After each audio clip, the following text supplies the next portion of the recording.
అన్న అయితే 2022 is going to be more dangerous అని చెప్పారు ట్యాగ్లైన్. తర్వాత 23 గురించి చెప్పారు, 24 గురించి చెప్పారు. యాక్చువల్లీ ఇప్పుడు రన్ అవుతుంది. సో అప్కమింగ్ ఇయర్స్ ఎలా ఉండబోతుంది? ఇప్పుడు 22లో ఉన్న మోస్ట్ డేంజరస్ అనేది మనం ఆల్రెడీ చూసాము. అప్పుడు చాలా మంది స్ట్రింగ్ వినోదం గుర్తు తెచ్చుకున్నారు. అన్నా నువ్వు చెప్పింది కరెక్ట్ అన్న, ఏది పెట్టినా లేపుతున్నారు బాంబు. అగ్నిపత్కి ఎందుకు లేపాలన్న, అగ్నివీరు జాబ్ ఆపర్చునిటీ ఇస్తున్నాం అంటే దాని మీద కూడా రచ్చ చేసి వదిలిపెట్టారు. సో నా అంచనా ప్రకారం 2024 అనేది బ్లెస్ఫుల్ ఇయర్ అని పెట్టాను నేను. యాక్చువల్గా చాలా హ్యాపీగా ఉంటుంది, సింటిలేటింగ్, ఆపర్చునిటీస్ భయంకరంగా వస్తాయి. కానీ హైలీ డిసప్పాయింట్మెంట్ నేను అసలు ఊహించలేనిది యూపీలో జరిగింది. యూపీలో ఈ year already compare to any other years party చాలా స్ట్రిక్ట్ అయింది, స్ట్రాంగ్ అయింది. నెక్స్ట్ టైం చేయాల్సింది నువ్వు డెవలప్మెంట్ కాదు, హిందుత్వ ఎమోషన్స్, హిందుత్వాన్ని నువ్వు చేయకపోతే నెక్స్ట్ టైంలో ఇంకా ఇంట్రెస్ట్ పోతుంది అన్న ఎవరికైనా. ఇప్పటికే కొట్టిన ఎవరైనా హిందువుల్ని ఇబ్బందిలో పెట్టినా పట్టించుకోకుండా ఉన్నింది పార్టీ. నుపూర్ శర్మ కేసు కావచ్చు, ఇప్పుడున్న అజిత్ భారతి కావచ్చు, స్ట్రింగ్ ఛానలే కావచ్చు, నాది పక్కన పెట్టింది. అట్లీస్ట్ ఒక ప్లాట్ఫామ్ని నువ్వు రూల్ చేసి గవర్న్ చేసే విధానంలో కానీ ఫ్రీ హ్యాండ్స్ ఇచ్చేసి డిలీట్లు చేసుకో, ఏ ప్రొఫైల్ ఎవడిపోయినా కష్టపడి వాడు జీరో అయిపోయినాయి. ఫస్ట్ ఫైనాన్షియల్ దెబ్బకొట్టు, ఇంట్రెస్ట్ పోగొట్టు, లేకపోతే జనాలు పంపించి ఫిజికల్గా కొట్టు, ఎవడు పట్టించుకోడు. అక్కడి నుంచి స్ట్రాంగ్ అయింది కదా. నెక్స్ట్ చేయాల్సిన పని ఇదే. BJP's worst mistake is not taking care of its own people అని నేను పెట్టాను. ఇది మాత్రం పాటిస్తే నెక్స్ట్ 29లో తిరిగి ఉండదు. ఇంకా నీ 400 పార్ కాదు, అది ఈజీగా వస్తుంది, ఇట్లా అంటే వస్తుంది. ఇంకొకటి నాకు అనిపించేది బీజేపీతో ప్రాబ్లం ఏంటంటే స్కీమ్స్ అన్నీ బాగుంటాయి. ఇప్పుడు కాంగ్రెస్ది తీసుకుంటే ఇందిరాగాంధీ, రాజీవ్ గాంధీ ఈ పేర్లతో స్టార్ట్ అవుతాయి. బీజేపీ తీసుకుంటే వేరేలా ఉంటాయి. సో జనాలు దానికి కనెక్ట్ అయ్యారా? అసలు ఈ స్కీమ్లు అసలు జనాలకు ఎందుకు రీచ్ అవ్వట్లేదు? బీజేపీ జనాలను ఎడ్యుకేట్ చేయడంలో చాలాసార్లు ఫెయిల్ అవుతుంది. దీనికి ఒక సపరేట్ టీం కావాలి. ఎందుకంటే ఇప్పుడు ఆనంద్ రంగనాథన్ గారు, లేకపోతే సాయి దీపక్, లేకపోతే ఇప్పుడు సోషల్ మీడియా ఇన్ఫ్లుయెన్సర్స్, వీళ్ళు చెప్పడం ఒక లెక్క, వేరేలా ఉండదు. అదే ఒక గవర్నమెంట్ అఫీషియల్గా ఒక టీం పెట్టుకొని వాళ్ళ త్రూ స్కీమ్స్ గురించి జనాలకు ఎడ్యుకేట్ చేస్తే అది వేరేలా ఉంటుంది. ఎందుకంటే ఇప్పుడు మన్ కీ బాత్లో వస్తారు, కానీ వాటి గురించి కూడా మాట్లాడితే బాగుంటుంది. ఈ స్కీమ్స్ మీరు ఇలా వాడుకోండి, ఇలా ఇలా మీకు యూజ్ అవుతాయి అని చెప్తే కూడా బాగుంటుందని నా ఒపీనియన్ అన్నట్టు. ఇప్పుడు రీసెంట్గా అందరూ మాట్లాడుతుంది అదే అన్న, నువ్వు లోకల్ కార్యకర్తలను పట్టించుకోకుండా ఎట్లా ముందుకు వెళ్తావు. కాంగ్రెస్ యాక్చువల్గా కోర్టులు పోస్తుందన్న, ఆ ప్రూఫ్ ఏంటి అంటారు. ధ్రువరెడ్డి గారి బ్యాంక్ వాళ్ళ తాతదేమన్నా ఉన్నాయా భూములు, ఆస్తులు, ఎవడిచ్చాడు డబ్బులు? మన పరిస్థితి ఏంటి?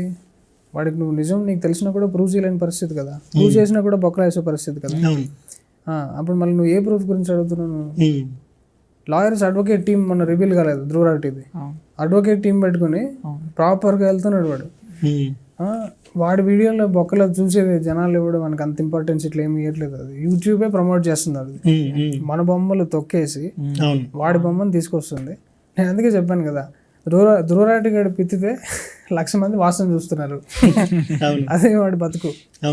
వాడిని తీసుకొచ్చి ఏందో పెడతా ఇదంటారు. వాడిని ఎక్కడన్నా ఒక స్టేజ్ ప్రసంగంలో వాడిని నేను చూడలేదన్న. వాడు మాట్లాడగలుగుతారు వాడు స్టేజ్లో, జనాల ముందు వచ్చాడు. టెలిప్రాంప్టర్ చూసుకుని చదివిన అది వచ్చి ఇంత ఫేమస్ అయ్యి హీరోని చేస్తారు. అవును, ముఖ్యంగా ఈ ఎలక్షన్లో చాలా ఎక్కువైపోయిందన్న. అదే వాడినే అసలు కీ రోల్ పెట్టుకున్నారు. అది కూడా చూడాలి. ఈ మినిస్ట్రీ ఏదైనా కొంచెం ఒక వింగ్ని తయారు చేసి వీళ్ళందరినీ కట్టడి చేయకపోతే నెక్స్ట్ టైం యూత్ మొత్తం డిస్ట్రాయ్ అవుతారు. ఒక ఫ్యాక్ట్ చెకర్స్ టీమ్ కూడా ఒకటి బీజేపీలో ఉంటే బెటర్ అనిపిస్తుంది. ఎందుకంటే ఒక ఫేక్ న్యూస్, ఇప్పుడు దుర్రాటి చెప్పేదంటే చాలా ఫేక్ న్యూస్ ఉంటాయి, ఫాల్స్ ఇన్ఫర్మేషన్ ఉంటుంది, కానీ చాలా మ్యానిపులేటెడ్గా చేస్తారు అన్నట్టు. సో ఇప్పుడు ఒక ఫ్యాక్ట్ చెకర్ టీమ్ ఉండి ఇమీడియట్గా లైక్ 1 డే కాకపోయినా ఒక సెకండ్ డే అయినా రెస్పాండ్, ఇది కాదు బాబు ఇది నిజం అని చెప్పి ఒక గవర్నమెంట్ ఒక ఫ్యాక్ట్ చెకర్ టీమ్ని పెడితే కూడా బాగుంటుందేమో అని నా ఒపీనియన్. ఎందుకంటే వాడి వల్ల ఇన్ఫ్లుయెన్స్ అయిన వాళ్ళు చాలా మంది ఉంటారు. ఒక చిన్న కరెక్షన్ ఏంటంటే లీగల్ టీమ్ ఉండాలని. తప్పు చేసిన వెంటనే there is something known as law of jury. దీని గురించి చాలా మందికి తెలియదు. లాయర్లు కూడా ఇప్పటిదాకా లా ఆఫ్ యాక్ట్ ఆఫ్ జ్యూరీని వాడినోడు నాకు ఇంతవరకు కనబడలేదు. తప్పు చేసిన వాడికి శిక్షలు ఆ పలానా సెక్షన్లు. For example Sadhguru wife murder ఉందన్న, అది అసలు నిజమే కాదు. అది ఎవడో న్యూస్ పేపర్లో, అదేదో పాతకాలం న్యూస్ పేపర్లో రాసిన తప్పుని వీళ్ళందరూ తీసుకుని అదే చెప్తున్నారు. వీళ్ళందరినీ బొక్కలేయాలి. ఇది లా ఆఫ్ జ్యూరీ ద్వారా చేయొచ్చు, ఎవడు చేయట్లా. మీరు ఛానల్ దాదాపు 100+ వీడియోస్ చేసి ఉంటారు ఛానల్ ఉన్నప్పుడు. అందులో ఎప్పుడు ఎత్తుకున్న జార్జ్ సోరోస్ అని ఒక పెద్ద విలనే పట్టుకుంటారు మీరు. అసలు ఎందుకు ఈ జార్జ్ సోరోస్ ఎట్లా దొరికాడు అనమాట, తాడు ఎట్లా దొరికింది?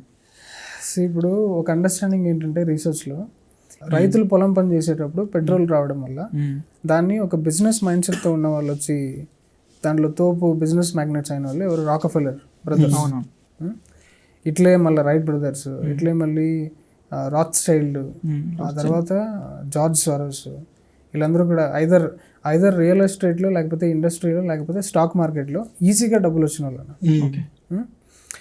బిల్ గేట్స్ దొంగ మనకి తెలిసి మనకి పైరేట్స్ ఆఫ్ సిలికాన్ వ్యాలీలో వాడు పెద్ద పైరేట్ లాగా చూపిస్తారు. సో ఇట్లా పైకి వచ్చిన వాళ్ళు జనాల మెంటాలిటీతో పర్స్పెక్టివ్లో చెప్తాను, లేకపోతే వీళ్ళు మాన్స్టర్స్ అనేది అర్థం కాదు, నన్ను బ్లేమ్ చేస్తారు. లేకపోతే మన కాన్షియస్నెస్, సోషల్ కాన్షియస్నెస్ ఎలా ఉంది, డబ్బు ఎవడెక్కుంటే వాడికి బాబు గారు అంటారు. కానీ ఎవడికి రెస్పెక్ట్ ఇవ్వాలి? సమాధి స్థితిని పొందినవాడు కదా గొప్పవాడు. అవేర్నెస్, కాన్షియస్నెస్, ఆ జ్ఞానం అవి ఉన్నాడు కదా. రూపాయి డబ్బులు ఉండకపోవచ్చు కానీ నువ్వు చూడగలుగుతున్నావు. చెట్టు లోపల డైసెక్ట్ చేసి మరి దాంట్లో ఉన్న శివుడిని నువ్వు చూడగలిగితే, మనిషి లోపల ఉన్న జీవాత్మ ఇవన్నీ చూడగలిగితే వాడు గొప్పవాడు. డబ్బులు ఉన్నవాడికి జ్ఞానం ఉండాల్సిన అవసరం లేదు కదా. వాడు పర్వర్ట్ అయి ఉండొచ్చు, వాడు సెక్స్ మ్యానిక్ అయి ఉండొచ్చు, వాడు గ్రీడీ, ఎన్ని అవలక్షణాలు ఉండవు, తాగుపోతూ అన్నీ ఉండొచ్చు వాడికి. కేవలం 100 కోట్లు ఉన్నాయని చెప్పి నువ్వు మన దేవుని చేస్తావు. నువ్వు జనాలు కదా తప్పు ఇట్లా చేస్తారన్న. ఫిలాంథ్రఫిస్ట్ ఏందా ఫిలాంథ్రఫిస్ట్? ఇప్పుడు న్యూస్ మీడియాలో 3 years క్రితం నేను చెప్పినప్పుడు నన్ను ఎదవం చేశారు అందరూ. మెయిన్ స్ట్రీమ్ మీడియా ఏం చేస్తుందన్న, జార్జ్ సోరోస్ దొంగన కొడుకు వాడు వచ్చి జనాలు అయితే మోదీ దేశాన్ని నాశనం చేయాలట్లని కోడై కూర్చున్నాడు అని చెప్పి అందరూ మీడియాలో, మెయిన్ స్ట్రీమ్ మీడియాలోనే వచ్చింది. మీరు స్టార్ట్ చేసినప్పుడు ఎవరు చెప్పలేదు అప్పటికి, అసలు ఎవరు తెలియదు, జార్జ్ సోరోస్ పేరు కూడా ఎవరికి తెలియదు. జార్జ్ సోరోస్, చీన్ షార్ప్, వీళ్ళ సైడ్ వెస్ట్రన్ అనేది ఇప్పుడు ధర్మార్థ కామ మోక్షాలలో అర్థ కామాలోనే ఉన్నారు వాళ్ళు. ఇంకా అక్కడ గురువులు లేరు. ఈ నాలెడ్జ్ అనేది ఇప్పుడు ప్రపంచంలో అన్నిటికన్నా ఇన్నోవేటివ్ ఐడియా అనేది E=mc² అనుకుంటారు. చాలా కష్టం, రాత్రి బాత్రూంలో సోపు బుడగలతోనే ఉండేటోడు ఐన్స్టీన్, పిల్లల్ని పక్కన పెట్టి. నేను ఒక ఐడియా చెప్తాను. ఇక్కడ నుంచి నువ్వు కూర్చొని కళ్ళు మూసుకొని సూర్యుడిలో ఉండే సౌండ్ వినొచ్చు, పాసిబుల్. ఇక్కడ నుంచి నువ్వు కళ్ళు మూసి కూర్చొని ఈ శరీరాన్ని నీకు నచ్చినట్టు వదిలేయచ్చు, నువ్వు చావాల్సిన అవసరం లేదు. నీకు నచ్చిన ఊంపు నువ్వు సెలెక్ట్ చేసుకోవచ్చు. ఈ ఐడియాస్ అన్ని ఎలా పుట్టాయి, ఈ ఐడియాస్ ఎలా ఉన్నాయి? ఇవి స్వర్గాతీతమైన ఐడియాస్ని క్రియేట్ చేసి దాన్ని కనుక్కొని దాని మెథడ్స్ క్రియేట్ చేసి వేరే వాళ్ళకి వర్కౌట్ అయ్యేలాగా వేరే వాళ్ళకి ఇచ్చిన ల్యాండ్ మంది. ఆదియోగి 112 సూత్రాలు. తుమ్మితే మోక్షం ఎట్లా రావాలనే సూత్రం కూడా ఉంది. ఫర్ ఎగ్జాంపుల్, నువ్వు తుమ్మేటప్పుడు బ్రీతింగ్ ఇలా తీసుకుంటావు కదా, ఆ 1 సెకండ్లో బ్రీతింగ్ ఆగుతుంది. అది యాక్చువల్గా కొంచెం ఒక బ్లిస్ఫుల్ ఉంటుంది అన్నమాట. నువ్వు గమనించావంటే అక్కడ నువ్వు ఫోకస్ చేసి చూడు, ఆ పాయింట్లో ఫోకస్ చేసి చూడు, మెడిటేషన్ అక్కడ చేసి చూడు, ఇవన్నీ ఉన్నాయి. నువ్వు జ్ఞానోదయం అన్నా, స్పందన అన్నా, ఇట్లాంటివి అన్ని పదాలని భ్రష్టు పట్టి చేశారు జనాలు. వీటన్నిటిని మాట్లాడితే డబుల్ మీనింగ్ వేసుకుని వస్తారు, ఎగేసుకుని దాంట్లోనే ఉంటారు. ద సో కాల్డ్ ఎడ్యుకేటర్స్ అందరూ కూడా educated people are behaving worse than drunkards and drug addicts. Exactly.